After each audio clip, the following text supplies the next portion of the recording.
Hello my friends, I really hope that you are doing great. Welcome to our today's class. It is simply a continuation on the topic angles and plane figures. So we are handling example number 9, which is also a past cases equation done in the year 2022, paper 1, question number 5. So it reads that the size of two interior angles of an irregular polygon each measures 90 degrees. All the other remaining interior angles measures 150 degrees. So we are told to determine the number of sides of the polygon. So in this case, there are two approaches. You can use sum of all interior angles should give you 180 into n minus 2, or you can also use the concept sum of all exterior angles of any polygon should always add up to 360 degrees. So let me use the concept for all exterior angles. So we are told that this particular polygon has two interior angles which are measuring 90 degrees. So remember that an interior angle, then if you add with its corresponding exterior angle, this one should always give you 180 degrees. So that means that if we want to get the exterior angle for this particular 90 degrees, we'll simply take 180 degrees, then of course we subtract the interior angle. So for these two angles which are 90 degrees, so we are told it has two interior angles which are measuring 90 degrees. So if I add all the exterior angles, I'll take if the interior is 90 degrees, so the exterior will be 180 minus this interior which is actually 90 degrees. So of course the difference will still give you 90 degrees. So if I add all the exteriors, but remember there are two exterior angles which will be formed from these two interior angles. So we have two exterior angles, that is why I'll multiply this one by 2. Then we are told that all the other remaining interior angles measures 150. So let's find the exterior for these interior angles which are 150 degrees. So their exterior will be 180 minus the interior angle that we are given, which is 150 degrees.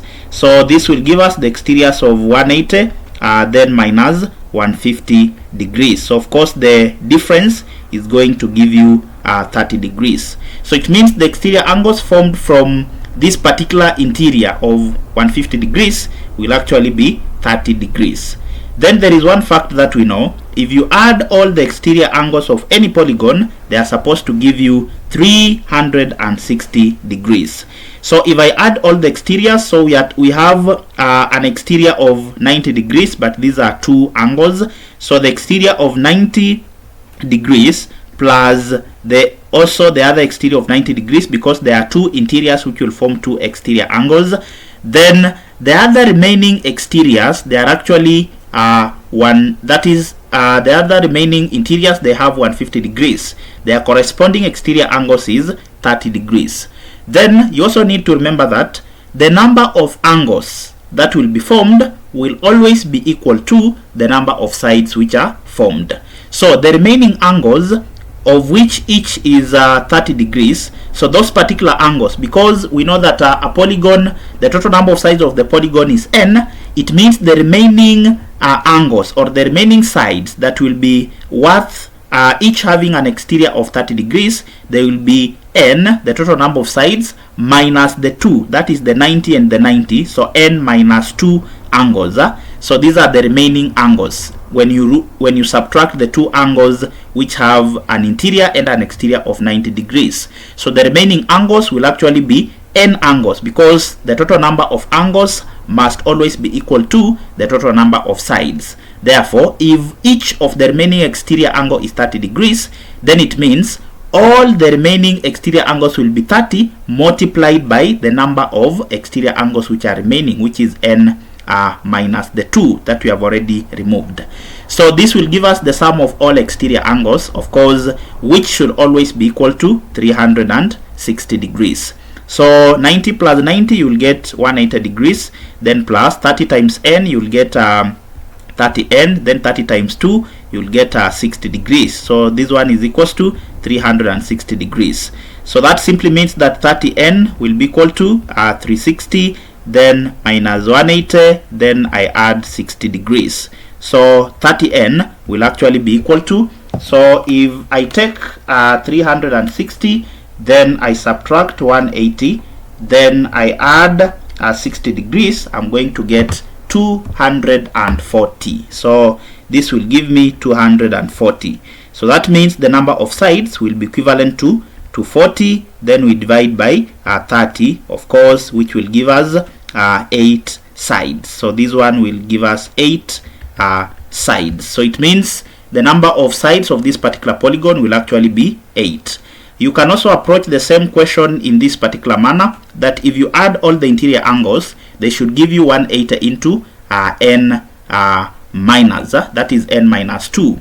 So the interior angles, we have the 90 degrees, we also have two 90 degrees, then the other interior angles we have 150. So 150 times the remaining exterior angles will be the number of sides minus the 2 interior angles that you have already added. So the remaining angles are n minus 2, because the total number of angles is always equal to the total number of sides.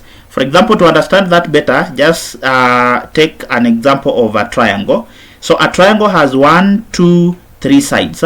So similarly, it also has 1, 2, 3 interior angles. Similarly, it will have 1, then we also get 2 and 3 exterior angles. So the number of angles will always be equal to the number of sides.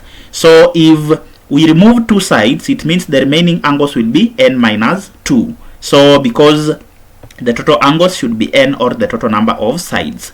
So if you add this, that is this is now the sum of all interior angles of this particular polygon. So it should give you 180 into n minus 2. Remember, the sum of interior angles of a polygon is given by 180 into n minus 2.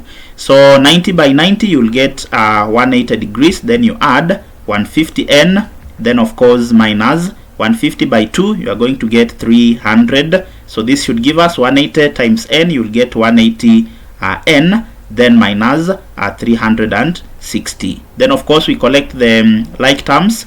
If 150 moves to this other side, we'll have 180 minus 150, which will give you 30n, then which will be equal to 180. So on this side we are having 180, then minus 300, then plus 360 degrees. So if you take 180, then minus 300 degrees, then plus 360 degrees, this will give you 240. So this gives you 240, 240 being equal to 30n. If you divide through by 30, you are still going to get 8. Therefore the number of sides is still 8 sides. So you can use any of the approaches. The answers will always be the same. Then we look at the 10th and our last example, which reads that find the number of triangles formed by a regular polygon of interior angles 135 degrees each. So to find the number of triangles, we need to have the number of sides first. Then we know that if you take an interior angle, then you add an exterior angle, this should give you 180 degrees, because these are usually supplementary angles or angles on a straight line. So we are told that each interior is 135. So if I take 135, then I add the exterior angle, I'm supposed to get 180 degrees. Therefore it means each exterior angle will be 180 degrees, then minus 135 degrees, of course, which will give me, I think it will be 45 degrees. So 180 minus 135, I'll get 45 degrees. So the difference gives me 45 degrees. So having each exterior angle, we can now find the number of sides. Number of sides is given by 360 of each exterior angle. Therefore the number of sides will actually be equal to 360 divided by each exterior. We have gotten it as 45 degrees. So if you divide through, you are going to get that is 360 divided by 45, you are going to get 8. So these are 8 sides. So this polygon has 8 sides. But the question wants the number of triangles. So we said the number of triangles formed,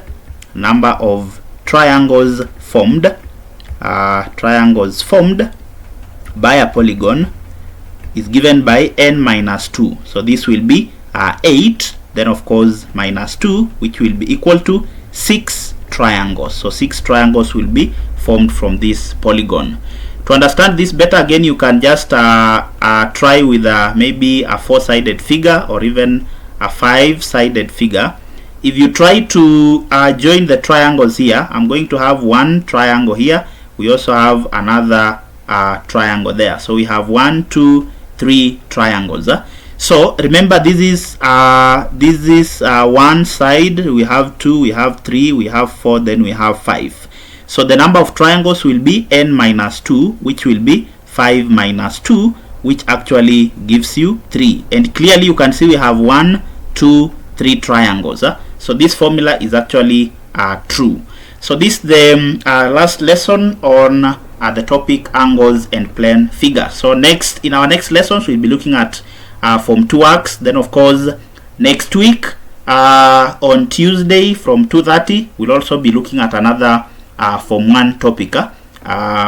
So tomorrow we'll be looking at mathematics Form 2, on Thursday Form 3s, yeah, and so on and so forth.